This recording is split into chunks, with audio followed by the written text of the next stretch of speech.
Good evening, everyone, and lovely to see all the familiar faces.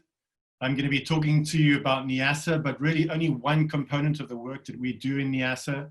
I think given the situation we all find ourselves in with COVID-19, with Black Lives Matter, and with the state of leadership on the planet, which is in a miserable state, in my opinion.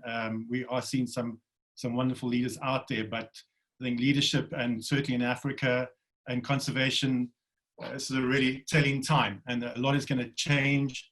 There's a huge need for innovation, for imagination, and what I'm really interested in is, I'm not going to talk about honey badgers or lions, even though that's what we spend a lot of our time with. I want to talk about communities and partnering with communities, because I believe that is the biggest issue that we face right now, regardless of have a fortress style type conservation model, which is what I was raised in, or like we have in Niassa, where there is no such thing, and you have dozens of villages and thousands of people living inside these great wilderness areas. So just as a quick introduction before I get into the sort of the heart of the matter, as Rod mentioned, I had a very privileged, when I look back, a very privileged beginning. My father was an ecologist. He did his PhD while I was growing up. I spent a lot of time on the KwaZulu-Natal estuaries and wetlands, and up in the Zambezi with him.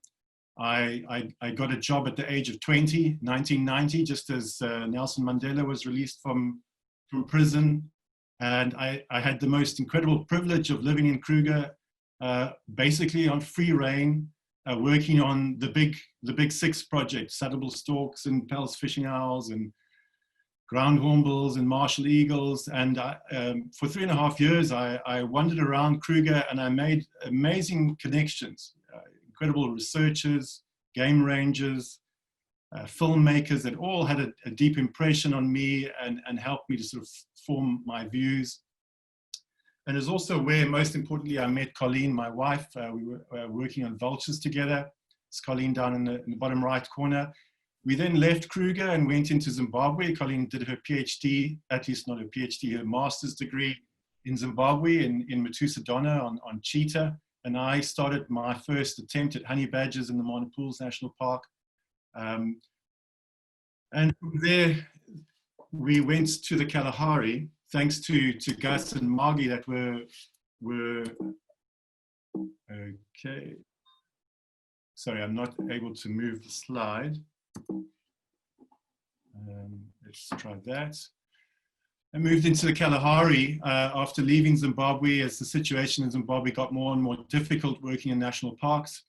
And it's really where Colleen did her PhD and really sort of made her name. We had the most incredible time.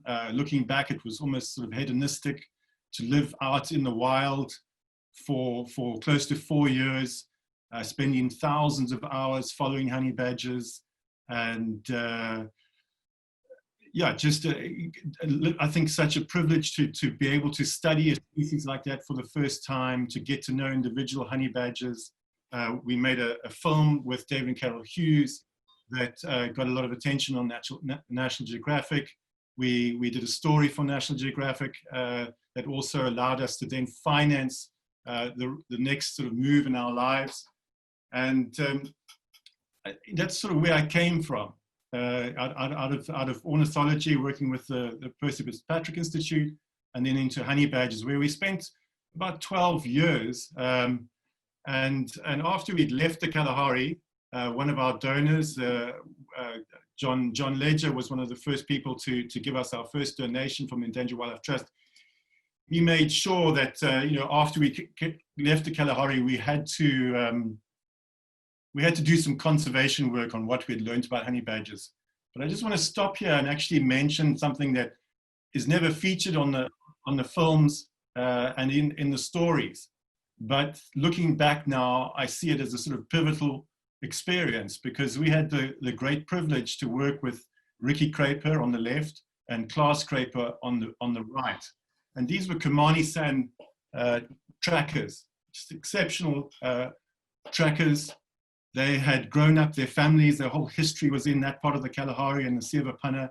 And as we know, the Kimani San were moved out of the park. They were moved onto the margins, and they had, looking back, the most miserable existence, living on the edge of the park. And we would hire Klaas and Ricky for a week or two at a time to track the badgers. And both Klaas and Ricky died during our project. These exceptional trackers, just incredible people that came alive when we brought them into the Kalahari, and they sobered up, to be quite frank. They just became these incredibly skilled, educated people that taught us all the early behavior of honey badgers. In fact, a lot of behavior that at first we didn't believe. And both of them were murdered in fights and in just the horrendous situation that these communities were living on the edge of the reserve.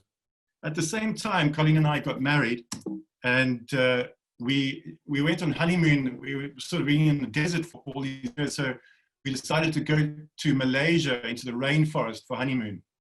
And this is a very old picture, but we were hiking through the jungle of Taman Negara National Park. This is in the middle of Colleen's PhD and our work on the honey badgers. And we came across this orang asli in 1997. Now, in Malaysia, they decided to leave indigenous people inside the national park. And this was mind-blowing to us. This is a hunter. We couldn't speak to him. We spent maybe 1 or 2 minutes and we took one image. They will not tell you where these people are living in the jungle. This guy was cleaning his blowpipe, as far as we know. And we smiled and waved and then just moved on. But here were these communities of people living inside this national park. And that, again, had a big impression now that I look back in hindsight on where we are today. Once we left the Kalahari, we got involved with the conservation of honey badgers while Colleen was writing up. I started surveying what was happening to honey badgers, and we launched the Badger Friendly campaign. And in reality, that was the first time we ever had to cut our teeth on the complexity of really sort of conservation of carnivores in farmlands and outside of national parks, and the politics of working with the bee industry and honey and all of the dynamics with the retailers. So that's a little bit of what we did in our early years as we were sort of starting out. We then, after we'd made our film and Colleen had submitted her PhD, we then decided to take our Land Rover and to travel. And we spent 5 months and we drove 39,000 kilometers to all the places we had ever heard of and dreamed of going, and a trunk full of books and field guides and a Michelin map. And after 39,000 kilometers of driving through East Africa, and I think we traveled through 10 or 12 countries, we had never seen a place as remote and as difficult, and these are pictures of the roads getting into Niassa, and a place as wild as Niassa. You know, we'd started our careers in the Kruger, where you have these huge fences and these hard boundaries and these very, here was a system with no fences, no wild dogs, lions. There were elephants swimming in the coast on the sea, and the elephants and the wild dogs and the lions and the honey badgers were just from one side of the country all the way to the other side of the country, to Lake Niassa. And as Chris said earlier, we had never seen such a beautiful area either. And no one really knew how many wild dogs there were, how many lions there were. There were stories from the sport hunters that there were lots of packs of dogs, and there were even talk of a few lion left. And so just to point out where Niassa is, and put the laser pointer on, this is Niassa Reserve here. It's 42,000 square kilometers. So to put that in perspective, it is larger than all the national parks collectively in South Africa. And we just couldn't believe that a place like this existed that we had never heard of. And we actually came back to Niassa a second time. This is in 2002 to make sure that we weren't daydreaming. And we just felt that of all the places we had ever seen, this was a place where we could really make a contribution. And there was just so much unknown about this massive wilderness. And so that's really where we started. So we set up a small trust, which then became a foundation in 2004. And what I'm going to be talking to you today about is really of all the work that we do in Niassa and across other parts of Africa with other initiatives. I'm going to be talking to you about this little section at the bottom here. In 2012, the Niassa Lion Project took over a concession because for many years and through 3 tender processes, no ecotourism operator was prepared to really invest in this beautiful area. And it's where we had been studying badgers and carnivores, and eventually we decided that we had no choice but to try and make a go of it and try and apply everything we had learned. So I'm going to be talking to you about this one concession. It's actually the smallest concession in the middle of the Niassa Reserve where we're based. Our project works across the whole of the reserve. We have an agreement, a rolling agreement with the Mozambican government. We work on all the carnivore issues for them. But this was an actual concession where we're taking over the protected area management and the community work, and be responsible for it, and to eventually develop ecotourism as well. So we are just one group of conservationists working in this massive system, and that's what I hope to sort of share my experiences and my perceptions and my thoughts on that. All right, let me find the arrow again.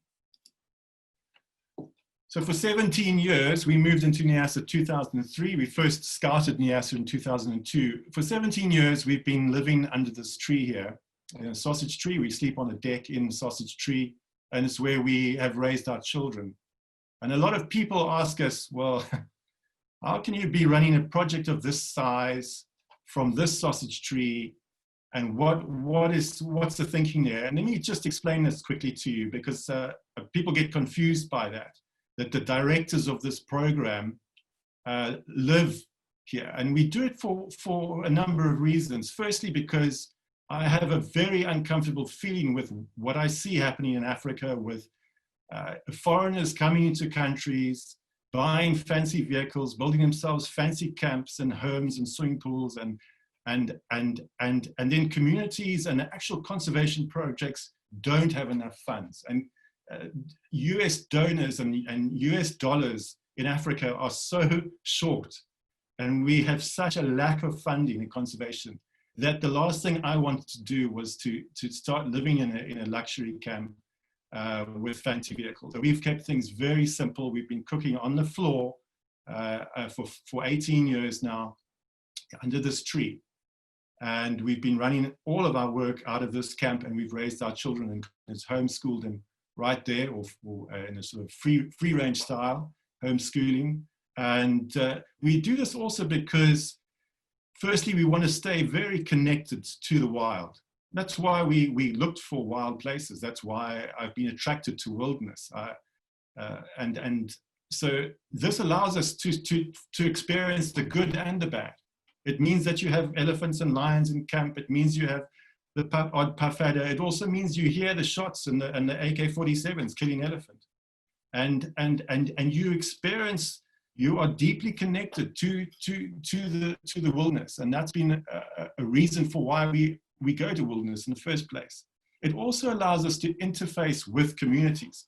So this is an open camp system where people and traders, Tanzanian traders and fishermen and honey hunters, they're moving through this camp the whole time. So it keeps us connected with communities, it keeps us connected with the wildlife. And also because we're South Africans, we're foreigners. We're not here to stay. Our role, we're just temporary. So this is a temporary camp. We will move on. Our role here and what we've dedicated, hopefully the rest of our lives to, is to create the skill set and the capacity of Mozambicans. We are not here to replace, we are here, we need to be replaced by Mozambicans. Otherwise, we will have failed miserably in Niassa these last 17 years. So that is why we live this way. And we've had this incredible privilege of filming the people of Niassa, the culture of Niassa. We've been able to raise our children there, to understand some of the spirituals.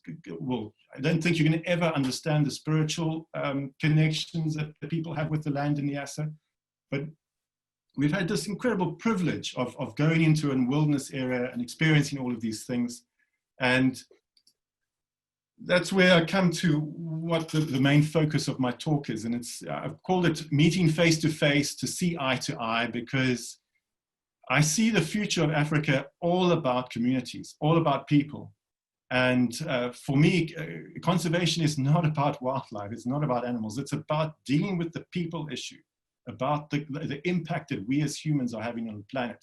And if you look at poverty and you look at the poorest places in the world, they're deep red there in Africa, you will see that we're the best biodiversity and lions and you know, what's left of wild places. And Niassa was rated and considered to be one of the last true wild places on the planet back in 2003 when Mike Fay did his mega flyover with the Wildlife Conservation Society. So the poorest people on the planet are living often in the wildest places with the most wildlife. And in our environmental center, which I'll be talking to you soon, is this sign. And we walk past it every day when we go to breakfast or lunch. And it was in 2003 at the World Parks Congress, Nelson Mandela said something that really had me conflicted for a long time. And he said to us that his message, and one of the sort of big takeaways, was that he saw no future in parks unless conservation and unless we could address the needs of communities as equal partners. So all of these parks and these places that we've worked in, Mana Pools and Kruger and the Kalahari and Matusa Donna, these parks they had no future as far as Nelson Mandela was concerned if we could not address local people and the communities that live with wildlife. And this was a very disturbing thing for Colleen and I. And the more we lived in Niassa, the more we had to face up to exactly what Nelson Mandela was saying and what he was warning. And I think we are seeing this play out all over the world. Now, Niassa, there have been people living there for thousands of years. This young male lion, one of our collared lions, is lying under a rock with Batwa art. And that rock art goes back thousands of years. So people have been living here for forever, basically. And these are very poor communities, as I said. They are farmers, they are honey hunters, they are fishermen. And this is an amazing map, because normally as biologists, and David is online tonight, is actually one of the researchers involved with Dr. Claire Spottiswoode, is an incredible, phenomenal ornithologist that we can be so proud of here in South Africa. But for some reason, there's a jumping here. These are tracks of honey hunters, not animals. These are tracks of honey hunters coming out of the Mbamba village, following the honey guides, the greater honey guide. And they do this almost every day. Someone is following the honey guide, looking for honey. So that's the Africa that we're in here. And this is incredible study of where these people go. And this has been going on for thousands of years. And they are like the Kimani sand. These are the Jawa fishermen that live with crocodiles and lions right in the heart of this wilderness. And we've been studying lions now for 50 years. We have got so many PhDs on them, and they are the best studied cat in the world, and we are not saving them. In my opinion, we are not. We haven't got a rock solid plan for how we protect lions. You know, just watching, maybe they have to go and join, watching Netflix the other night, what's his name? The Tiger King on Netflix. And you know, and maybe that's what we left. We breed them in game parks and in zoos and we can do that. We can, of course, we can breed lions, and we do in South Africa for the camel lion industry. But wild places, what I'm most interested in, where these huge open systems with carnivore gills are completely intact. This is what sort of really impressed us. And the wild dogs, for instance, here are these animals that most people never realized how big a wild dog population. The wild dogs really do well in Niassa, probably because of the lion densities and the Miamba woodland. And so how do you protect these animals going forward when you have 42 villages and now close to 60,000 people living inside the protected area? And they are food stressed, and they need meat, and they need land, and they've been living out here, and this is their land. Even though in Mozambique it's completely different, say to Namibia, where some of the best community conservation models exist. The people in Niassa, given the way in Mozambique is, they don't own the land. They have no rights to the land. It is state land, and often as operators or tourism operators, you come in, you're negotiating with the state. You're not negotiating with communities. And so, of course, all the usual threats against lions and wild dogs are there. And Niassa is probably now most famous for its massive elephant fishing that started in 2009.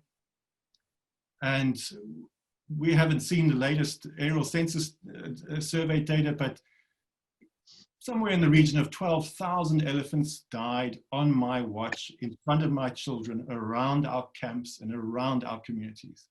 And we've had the horror of being deeply involved in all of that and seeing what happened. And of course, the first thing we do, typically the knee-jerk reaction as well, we're going to fight this. This is a war. We need to fight this, and we've got to get scouts. And this is our airstrip and some of our scout teams.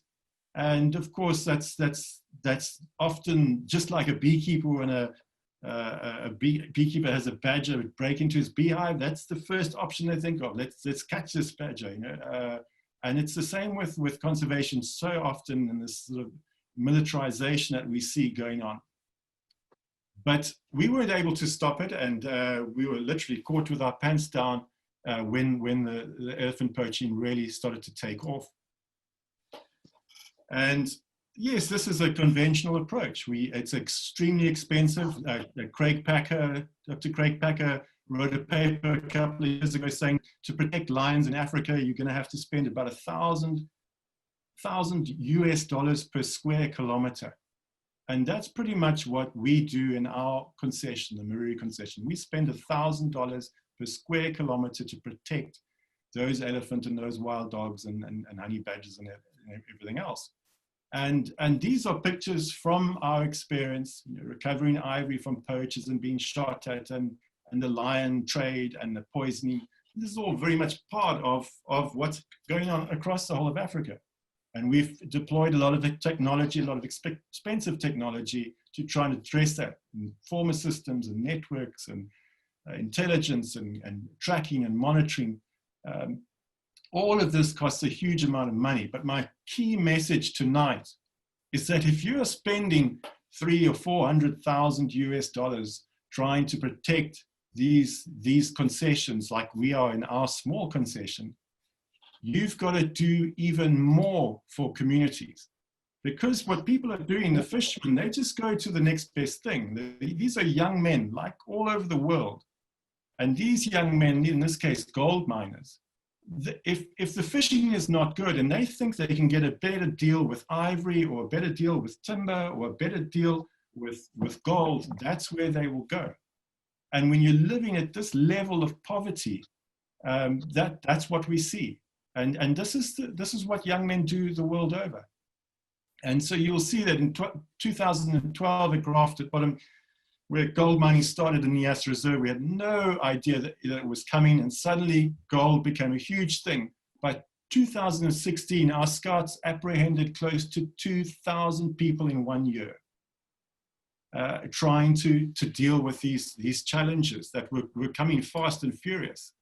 And how do you protect these elephant and these animals in this kind of scenario? So we went and engaged this village. When we took over and we decided to attempt to do community conservation, we took on this Mbamba village.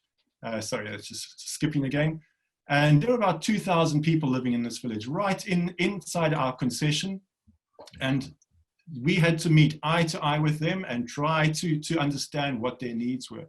And this took about 40 meetings, to community meetings and discussions, till eventually we set up what we call a conservation agreement with that community. And one of the first things we did was we had to decide where we would do agriculture. And so our team, and we have 100 staff, all our community conservation staff are all Mozambicans. We agreed on an agricultural limit, and we set up an area that was for conservation and an area for the communities. And this was the first time it had ever been done in Niassa, and the first time I'd ever seen anyone respect agricultural limit. And we came up with very simple ideas. If you respected the conservation limits, there were $4,000 involved per year. If for every bed night fee, for every researcher that came, there was, or a tourist, there were bed nights fees. For every month that went past that elephants didn't die, there was money being accrued to the village. So we played with all these ideas with lions, and there was also a cost to us. So we had to guarantee certain things. We had to guarantee, and we would be penalized if we didn't come up with solutions for the community. Then we had to sit with the chiefs and the elders, and we had to decide where we were going to build and where we were going to establish our environmental center and our base, and this progression. And once the chiefs had agreed, we started. But we didn't go and outsource this project to a construction worker. And this is I think where we sort of were different to what some projects have done. We recognized that we were going to have to create a conservation economy to counter the illegal economy that Asia was creating against us. And so we took people out of the village, and we started to really invest in skills training, the bricks, whether on every level where we could make money for the village. That's what we did. And to try and give people real skills and training and a revenue so that they didn't have to go and commit crimes against conservation. And all of these techniques we did, we went into the village, we studied, we worked with an amazing architect from Nampula, we studied traditional design, and then took it to the next level. So this is the incredible bamboo work, the thatching work, the different species of grass, the work. We didn't use South African techniques, we used traditional Mozambican techniques to create this center. And this is our conservation manager's home on the right. We've created this is one of the dining rooms for all the school children and the staff and the conservationists. And we started to build it, but it was built by the village. So the village that we were engaging with, this was not social responsibility, or these were not stakeholders. You're trying to create a partnership that's deeply involved in the conservation. And once we had built this center, then we'd truck in, the roads are not good enough for buses, so you have to truck in on 4x4 vehicles, truck in children to the environmental center, training aids, and ways to reach those children, and to actually give them the experiences that all of us take for granted. Many children in Niassa, they've eaten impala, they've eaten buffalo, but they've never seen an impala in the wild. Many of the teachers that are teaching in the villages have never seen an impala. How do you expect them to start, thinking about conservation if they've never had all the experiences that I, as a child, just took for granted? And so that's the route we started taking. And we would get children up onto the mountains, and we started to train at every level, whether no one in the whole village had a driver's license. So we had to train people to get driver's licenses. We also had to discuss all the issues with elephant poaching. These are just elephants. These are 85 elephants that were just shot around in the concession along the agenda around this one village. And what did those 85 elephants and all that ivory bring for the village? And what would those elephants mean if they were alive? And what could they do for this community? That live elephants were worth more than dead elephants. And so all the things that I say, as I say, that I had, the privilege I had as working in Kruger as a young person, none of these children have had those experiences. Bringing in the chiefs to really talk about conservation issues and getting the judges, the prosecutors, the magistrates, the police, creating a place where these discussions could happen and we could talk about the future of Niassa. And then to create this conservation economy that I mentioned. So we guaranteed the village 14,400 days of work. That's seasonal work. So we have close to 100 permanent staff, but then we guaranteed 14,400 days. And you just look for anything. So if you had a tractor and a grass mower, there's no ways you're going to use the grass mower. You hire people, because people are desperate for work. And if they can't, in that level of poverty, if they can't work, they're going to go and dig for gold, or they're going to go and carry ivory, or they're going to go and snare lions. And our airstrip, for instance, this is the Mariri airstrip, entirely made by hand with a hoe. And that created this economy in our situation. The same with grass. We didn't build the fences, and none of our construction was done with something like IBR or corrugated iron, because that took away an entire economy from the women. And the grass economy now in Mariri is really important. It's an annual economy as we rebuild the tourism camps and things. Fires, all the early burning. We use communities and rangers to do all the early burning. These are all things that generate money. Then we had to look at the education issue, because we wanted the future of Mariri to be run by people that come from those local communities. So we had to get children to come to school. Many children don't go to school. Why should they?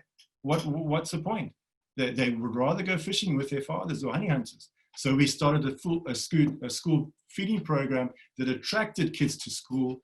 Then we would look for the best kids in these wildlife clubs, look for the best kids, and then put them on scholarships, and then take those children as far as they wanted to go, whether that meant university or engineering, whatever it is. We would start to develop these children that come from the reserve to become the future leaders of their communities, and also working in conservation. So we have bookkeepers now that come from Mbamba village that deal with millions of dollars, and they have been taught and mentored, and yet they come from a place where they were literally educated under a mango tree, and it's possible. And then you try, and we would take those people from Mbamba and staff, and those that are working us into other parts of Africa, particularly East Africa, because everyone speaks Swahili. This is up in Samburu with the Iwasa Lions Project. So these are Jawa fishermen from Mbamba village, seeing ecotourism for the very first time, seeing elephants that simply do not run away, come and rub themselves against the vehicle, unheard of in Niassa. And these exchanges, and then those Samburu warriors would come to Niassa. And so this is the way we've sort of approached the problem. And when it came to, and then you've got to start looking at all the other issues that the village faces. So this is actually Hugo, who's online at the moment, giving the village 12 different options last year about how to stop these elephants breaking electric fences and coming into the village. Eventually, the village decided that they would use their conservation fund and the money that they'd earned from conservation to actually dig a trench, and we would pay for 75% of the cost. They would pay for 25%. But we're coming up with solutions together, and then 200 people dug an elephant fence, at least an elephant trench, 4 kilometers long, around the entire village, which we then are using as a perimeter where the electric fences and the peri-peri guns to keep buffalo and elephant out of the village. And these are there's still a lot of elephant around this village. This week, we had a very tragic event where an old lady was killed by a buffalo. And just as we were trying to rush her to hospital, she died next to the clinic. But these people are living with all of this wildlife. This is Hugo discussing elephant fencing and the combination of using trenches and flash. We looked at beehives. We've tried to create a little economy out of the beekeepers. This is at Maruri at the Environmental Center, building beehives, putting up beehives around villages, and then creating honey that we can sell to tourists and at the Eco Lodge. Mentoring is also a really key part of our approach to communities and to this conservation in Mozambique. This is Agostino George. When I first met Agostino, he could barely speak English. He then went on to do his master's degree on leopard in KwaZulu-Natal under Professor Rob Slotto. He's now busy writing up his PhD on bushmeat in Niassa and the bushmeat trade. And these will be the future conservationists of Africa. And I believe that if we do not take this route, there is no hope for, as Mandela said, there will be no hope for the future. This is Thomas Bharati, our operations manager, an incredible naturalist. He has a passion for psycha, at least for orchids, for herpetology. He's done a lot of the collecting, discovered a lot of new species in Mozambique.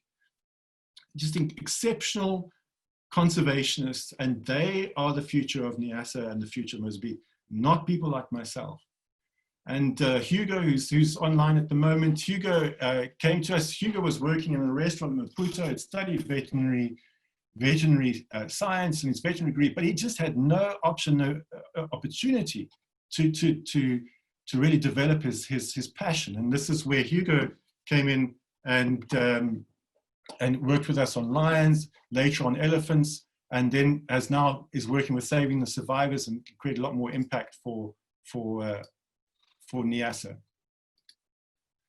So the important thing here is that you've got to create an opportunity, where people are engaging deeply on every level in their culture, in their belief systems, reinvigorating what lions mean to them, what elephants mean, the complexity of poaching. And so we started these lion fun days where people would reinforce, and every year we would talk about the threats to the Niassa, talk about the threats to the environment. And thousands of these meetings that are required to get this engagement. And then out of this comes all of these dances and all of this culture that we had never seen before. And we'd have, these are Formula One races in Mbamba village in the Lion Fun Days. You bring in sport, you try and get sport, you try and build self-esteem in the children. You look for those kids that are going to have the aptitude and the ability. You try and solve the bushmeat problems and come up with other alternatives in a place like Niassa where you can't have cattle and large livestock. So you look at breeding programs. You look at things like elephant dung for vegetable gardens and buffalo and creating some sort of a future for these communities that doesn't involve being against environmental law. And so one of the key things here was to try and develop tourism, and we'd said to government that tourism would only come in about 5 years after we had started, because you should spend years trying to get the wildlife back and get the area stable, and also build this relationship with the communities before you start to develop tourism. And that's what we did. And so in just about 2 years ago, we started our first, what we call a zero investor model, where everything is towards generating revenue for the community. And you're trying to make sure that the money that comes in from tourism stays as close to the camp as possible, literally 25 kilometers. So everything in green there is local. And this was a really big part of our sort of way that we could then generate more money for the village in the future.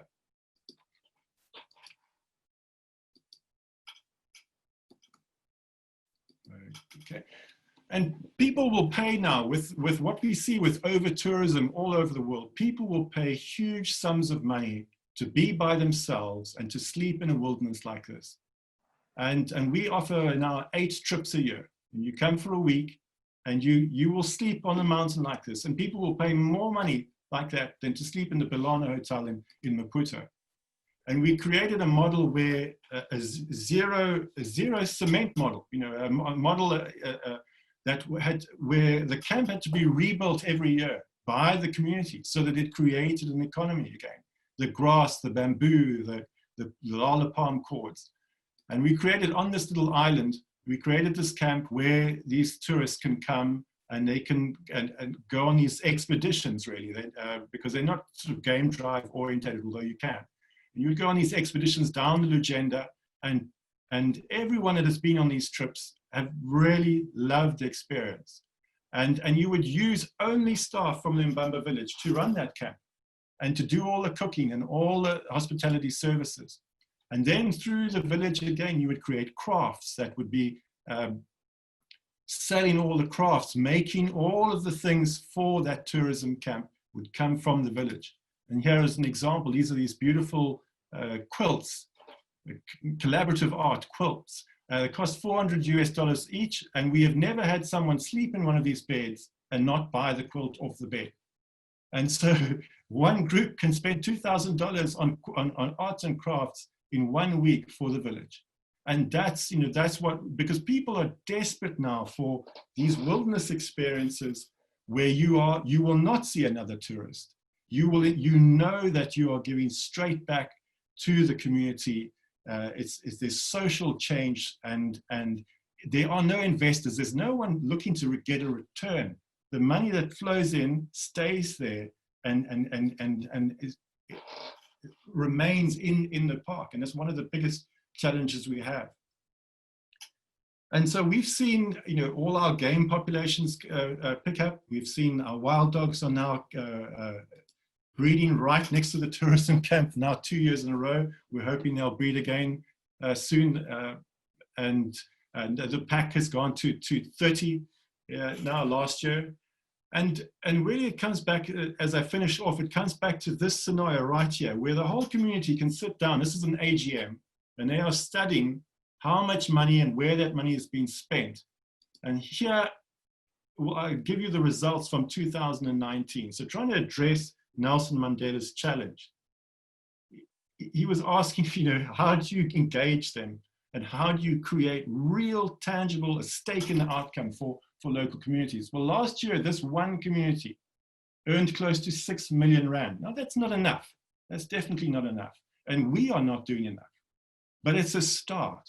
And this is what I believe these places like Niassa will need to survive.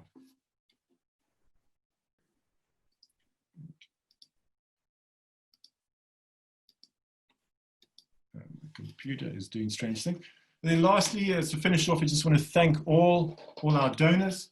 Last 17 years, we've got close to 400 people, foundations, various revenue streams that keep us going. And they've stayed extremely loyal to us, even through these times of COVID. So we haven't had to lay off a single staff member. We haven't had to stop any of our, or reduce salaries for any of our Mozambican staff. And it's thanks to them and their commitment to this vision. This was absolutely amazing. I'm overwhelmed here. Thank you very much. This is the most fantastic project. My question is, in what language did you and how did you communicate with them? I mean, obviously this is Mozambique, so it's Portuguese. Yes, thanks, Helle. We couldn't speak any language when you arrived, and we learned to speak Portuguese from the fishermen on those islands on the Lugenda, because we were trying to catch honey badgers, and the fishermen cannot speak Portuguese, let me assure you. So we learned a very, what I call pigeon Portuguese, a very poor Portuguese, but we could communicate, and we still communicate that way. But my children, Ella and Finn, they obviously grew up, they went into Niassa at 4 months old, and they speak Jawa absolutely fluently. They speak 3 or 4 languages now. And in fact, we all use them, including Hugo and our Mozambican team, for translating, because Ella and Finn are absolutely fluent with the local language, which I can't speak at all. And that's a language called Jawa, or Yao. Another round of applause for the kids and everybody involved. Wonderful. Okay, Janssen, I'm going to unmute you. You are unmuted. Just accept it. There you are, Janssen. Thank you. Thank you, Chris. And to Keith, I think we're all humbled, Keith. You guys are doing the most unbelievable work there. I think you are the modern day Mother Teresa of the conservation world, from what I can see. Wonderful. Question for you, is there any role played by the conservation authorities and government? And if so, what is that role? And do you have support from them? Thank you. Absolutely, Janssen. We wouldn't be there if it wasn't for the government, and particularly ANAC, where we have our agreements.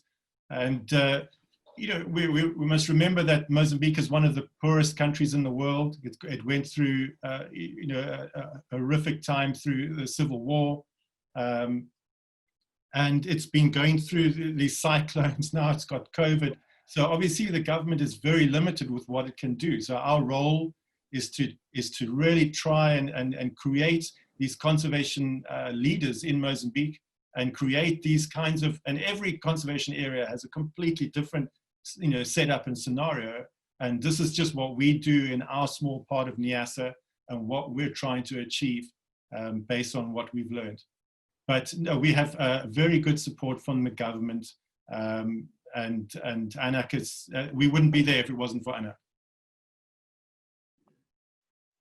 Thank you, Keith. There's a question from Andrea Webster. Andrea, we'll unmute you, then you can ask your question. You must accept it, Andrea. I have. Can you hear me? We can hear you. Welcome. Hi. Keith, thanks very much. I just would like to find out from you, what would you recommend in terms of moving from the model that we have here to something that you've built? How would you go about changing that model within, yeah, I guess. Sorry, Andrea, where is here? Is that South Africa? Oh, sorry, yes. I don't think you can, I don't think, you know, it's very difficult. South Africa is so far down the line. You know, what we're experiencing up there in Niassa, South Africa doesn't have anything like that, any of that sort of wilderness left, really, you know, and the millions of people that now live on our hard boundaries. I think that, you know, Niassa is what Kruger could have done, you know, more than 100 years ago. And perhaps you could have created something like this. But now you're so far down the line that all you can do, really all I'm hoping, is that people from what I've presented and from what Colleen and I have been trying to do with all of our whole team of Mozambicans is just get some elements that might work in your particular situation, wherever you are in Africa. But to me, you have to engage communities. You have to, and it's not about the sort of the way that we often did it in the past, where it was very paternalistic. You donated something to the community, or you gave them a windmill or a water pump or something. It's got to go much deeper than that. You know, if you look at the poaching that we have and the challenges we have, and of course the problem now is that the community in Niassa, you only have 58,000 people in 42,000 square kilometers. That's a very low human footprint. It's one of the lowest human footprints. So you have these opportunities to try and learn from all the mistakes we've made, and try and get in there quickly. But we, you know, we have a very limited window, and I'm not sure we will be able to pull this off. But what I can tell you is I don't see any alternative. You don't, you know, for those elephants and wild dogs and those great wild places, if you do not deeply engage these communities, you won't have a future. Thank you, Keith. Two more questions, then we're going to end the formal Suzette session. Duplessis. And then Itesa. Those were the two. I see Matthew's burn. Keep the questions short. The answer is free to go. Thank you, Keith. It's really very inspiring work that you're doing. I'm just wondering, in terms of the financial sustainability plan, have you reached financial sustainability already, or are you still working towards that? And to what extent are the local people in that village part of that? Excellent question. And I'm glad, something I didn't really touch on. For the last, basically for my entire career, for 30 years, we've survived off philanthropy and donors. And my feeling is that tourism, I see tourism in Niassa as simply as an alternative livelihood. And as I say, tourism is like the last piece of the puzzle. It only comes in once you've engaged those communities, you've stabilized the area, you've got the wildlife increasing that you can give a good experience. And so that's why, to date, very few people have had the gumption to go and invest in tourism.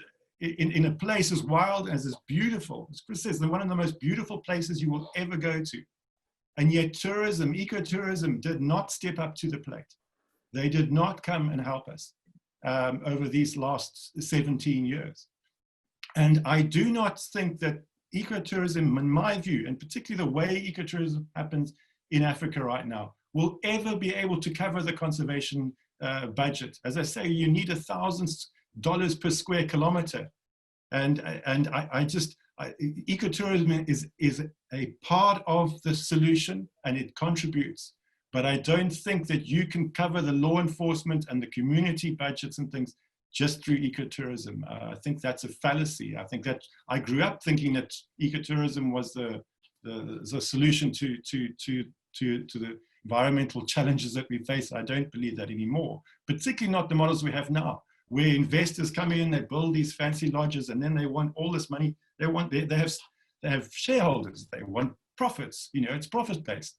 If that's your model, you're never going to have money for conservation. It's never going to meet the kinds of costs that Africa needs to protect these areas. So our model, and what we've been doing for years now, and I now watch with great interest where you see all of these ecotourism lodges closing and laying off all their staff. And I say, is that sustainable? Just because a pandemic, and in the hunting, even the hunting camps and the hunting lodges that have always said, oh, but we're more resilient. Well, they're not resilient. All the hunters have closed down. The camps, the tourism, for the hunting industry, those tourists aren't going to come to Africa. So I think we need to really sort of address that, and that's why we came up with this zero investor model, where the camp gets rebuilt. And there's no one looking to recover and looking to make profit. No one owns that tourism. It belongs to the concession, belongs to Mozambique, it belongs to the community. So yeah, are we sustainable? Yes, because I think the developed world, America, Europe, they care about these wild places, and our donors, we earn more and more money, every year through these models. So is it sustainable? Well, it sustained us for 30 years, and if we are, people are interested now in social responsibility, in social, in these social issues. They want to know that their money is going back into conservation, not to some investor that doesn't even live in the same country. So I think these are, and a lot of nationals in Africa are asking these same questions. They say, well, yes, it's benefiting, tourism is benefiting, but who are the owners of those companies? Is it a wealthy politician in the capital city? Or is it actually, are those dollars staying in the reserve, going back into conservation? That to me is a crucial thing we have to sort of think about going forward. I just wanted to say well done to you and Colleen. You've done an absolutely astounding job. I headed up sustainability at Pick n Pay, and our focus was always about total integration. And I think that with your model that you've actually absolutely achieved it. And my question to you is, how do you teach other people how to do this so that you can get more projects like this happening in remote areas across Africa to make a massive contribution to conservation. If you are muted, just unmute yourself. I'm unmuting you. 1 second. There you go. Thank you, Chris, and thank you, Tessa. Tessa, all we can do is, we don't believe what we're doing is perfect. We're conservation, the challenges are changing all the time. I think, I just hope people can take, Colleen gives a lot of presentations every year, particularly in the US. You'll find a lot of her talks on Vimeo and YouTube. And, I think that every conservation area has such unique challenges, and every country has such, Mozambique in particular. And I will never understand, I really have very limited understanding of Mozambique and the history of Mozambique and what it is, what those people are thinking and feeling. But I know that their future is in Mozambicans solving these problems. And there are these young Mozambicans that are just absolutely inspiring to work with. And I think it's just all, if in nothing, just take some of the elements of what Colleen and I have been trying to develop, and that commitment to local people, and to nationals, because we cannot continue this route of foreigners flying in from all over the world and other parts of Africa to come and solve these issues.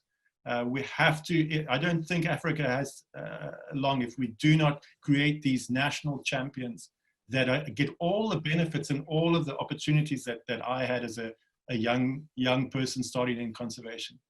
Keith, brilliant work that you're doing up there.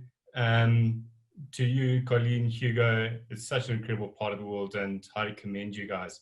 And I think to add on to what Tessa was kind of asking there, one of the key elements to this is having the time, rather than trying to rush in a program and trying to get communities on board, is investing yourself and time into those communities to understand what they really need and the dynamic and the conservation. My question to you on that sort of leads on is, where's the exit point for like yourself and Colleen? You alluded to it earlier that you're not going to be there forever. At what point do you say, our work is done here, let's go and do it somewhere else? Thank you. Yeah, absolutely. No, we're not going anywhere else.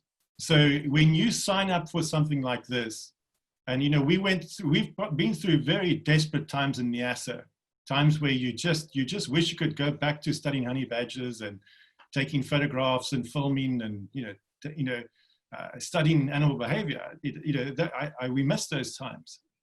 These are conservation is messy. It is terrifying at times. All of us, Hugo, all of us out there, grappling with all of these challenges. And I've just touched on a few tonight. So this is something you sign up for the rest of your life. If you're a conservationist, a conservation practitioner, we know that we will have to be committed for the rest of our lives, but we cannot be holding the reins. We have to give the skills to Mozambicans, and they have to become the directors, and they have to get the credentials and the opportunities and the education and the support and the mentoring that I got, and then they must take it over, because that's the only future that will work here. So this is not something, I get very frustrated with people that sort of come, to me, conservation is a vocation. You commit your life to it.